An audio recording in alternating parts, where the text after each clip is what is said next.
Okay, so we made it through the first episode. Now we're on to episode 2 of my daily Sociable Soul podcast. I'm so excited to talk about some of these changes that Instagram has announced. They really do. They'll go for like a month with nothing, and then in 1 week we'll get 5 announcements. So it's been a lot this week. I'm having to go and kind of shift a little bit of strategy for some clients, shift some strategy for myself. We'll talk a little bit about that in this video. If you want a more detailed breakdown, let me know, because I can make a video for that. And then, yeah, I'm excited. So here's number 2, episode 2, and I'll see you tomorrow.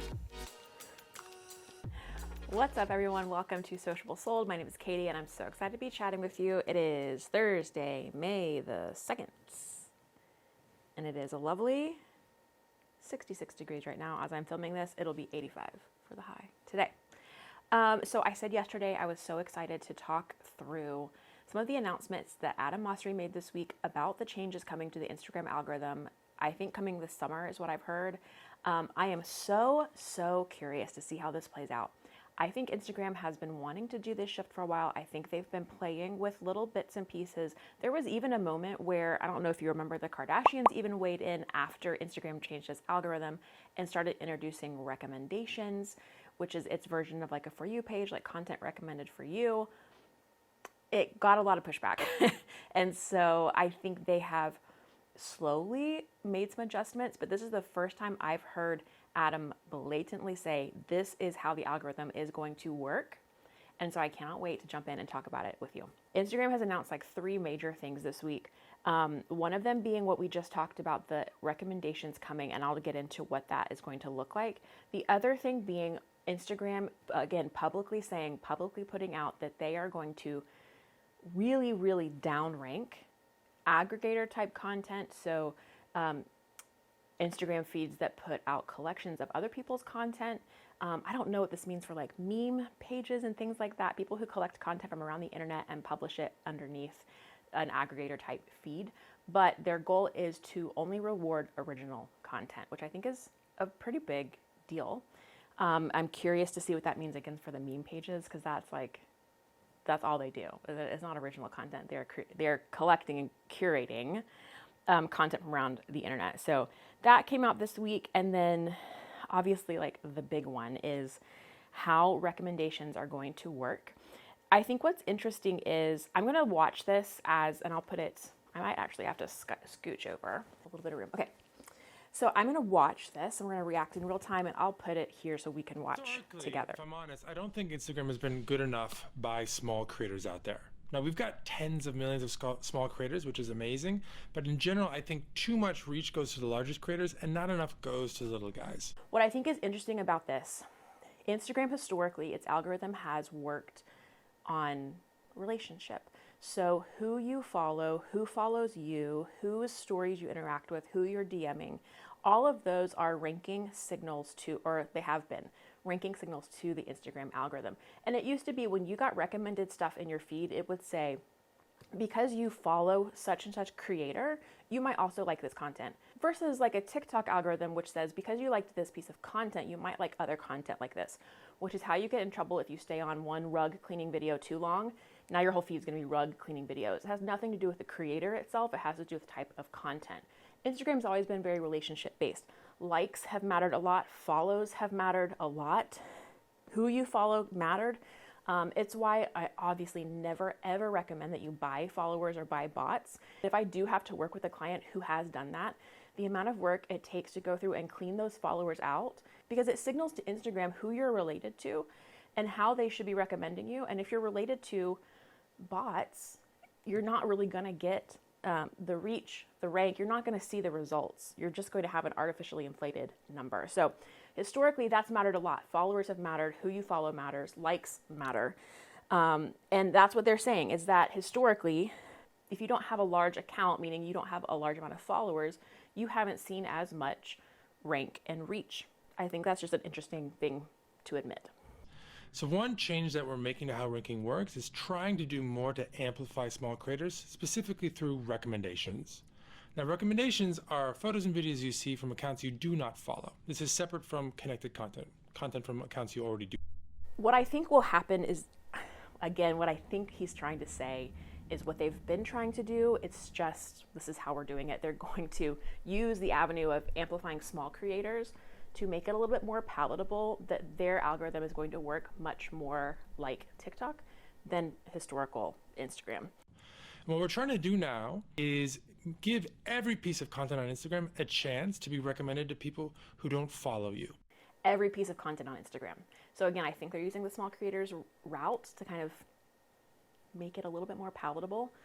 But he goes on to explain how it's going to work.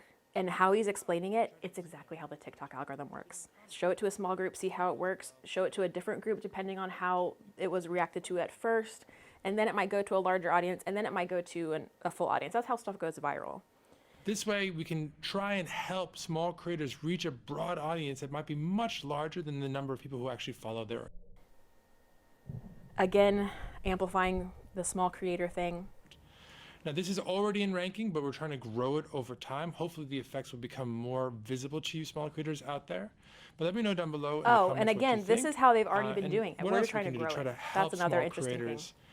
Get ahead on a platform that has historically done too much for large creators and not enough for you small guys out there. See y'all soon. Peace. Let me know what else we can do to help small creators. Okay, if you go in the comments, and the comments on Adam's comments on everything is, bring back the OG IG.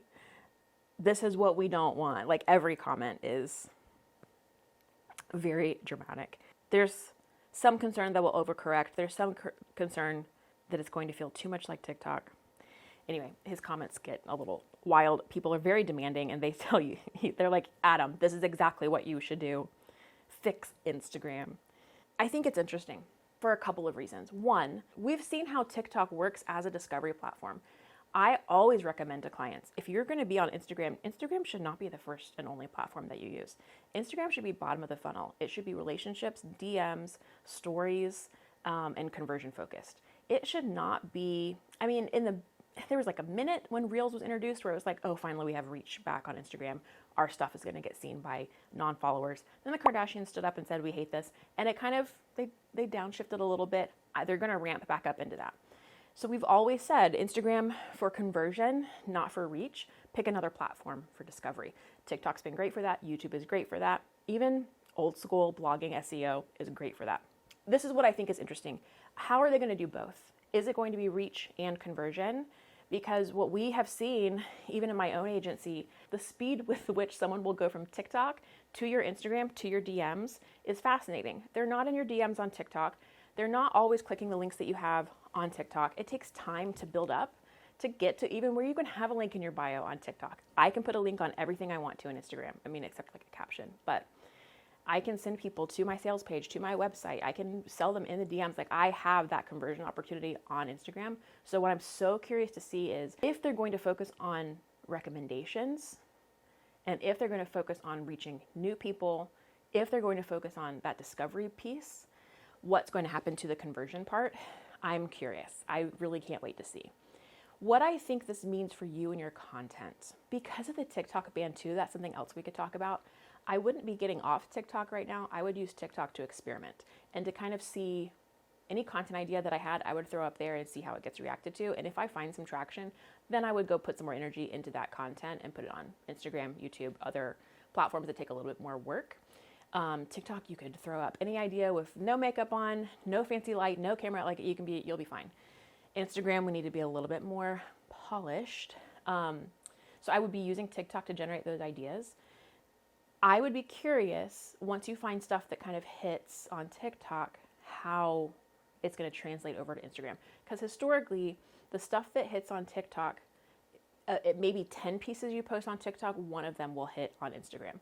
So we don't push every single piece between the two platforms. We'll do, or at least for my company, what we'll do is 10, 12, 14, 16 pieces of content on TikTok, and then one really well-polished piece on Instagram. And then stories and all of those things that go with it too. I mean, on TikTok, I could post 3, 4, 5 times a day, and it's not going to affect my reach. On Instagram, they're very particular about the time of day and how often, and the aesthetics and the packaging really matters, or it seems to matter. And I'm wondering if that's going to change. I'm so curious too with all of the pushback, what they're going to do. I think they have to make some sort of a shift, especially if TikTok is out of the picture at some point this year with the whole congressional ban of the only app that like makes my life worth living, but it's fine. I'm just curious. I'm so curious to see. So I want to know how this will change how you're using Instagram. I want to know too if you have questions about how it should change how you're using Instagram. I can't wait to start experimenting with it, especially with some smaller accounts and especially with a brand new account that I just started. I am so curious to see how it all plays out. I'm going to link a few of the videos that Adam posted in the description below so you can click and see his direct words, exactly what he said. And if you aren't following him on Threads, I think his Threads replies are really interesting. He tends to go one-on-one with people and answer direct questions, which is really, I think it's kind of cool. I've learned a lot from his replies to other people, and it's more than what we get from like the creator account or the Instagram account. So I'll link those in the description below, and then I'm curious to hear what you think, and then I'll be back tomorrow. I'll see ya.